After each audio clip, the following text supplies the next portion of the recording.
اليوم باش نعمل مع بعضنا أبان تارت تفاح بقياس ساهل وما يستحقش برشا مكونات.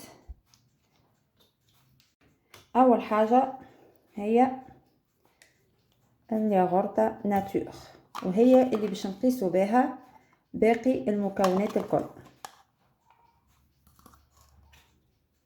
عطينا 3 كعبات عظم باش نكملو زوز بو من ياغورت سكر، هذا البو الاول وهذا البو الثاني. عندي ساشي سكر فاني بالجو متاع الزهر. ركبنا بالكدا السكر مع العظم مع السكر فاني مع الياغورتا. توا باش نزيدو ياغورتا حليب.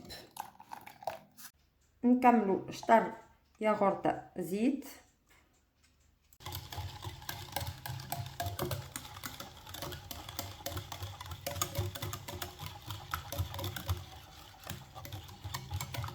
توا باش نحطو الفارينة اللي هما 3 حكوك ياغورت فارينة. هذه الحكة الاولى،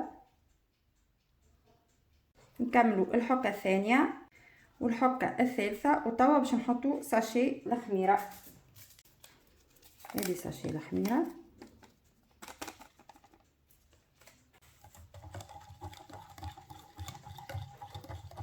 كملنا زينا الطاخت نتاعنا. توا باش نحطو فوق التفاح نتاعنا شويه سكر باش هكاكا تولي كراميليزي.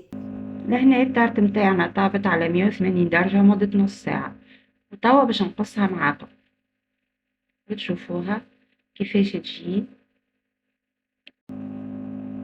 جربوها وخليلي رايكم في التعليقات، واكيد باش تجيكم بنينه وتشهي، تصلح لفطور الصباح والا حتى بوتي للعشيه، وشاهيه طيبه.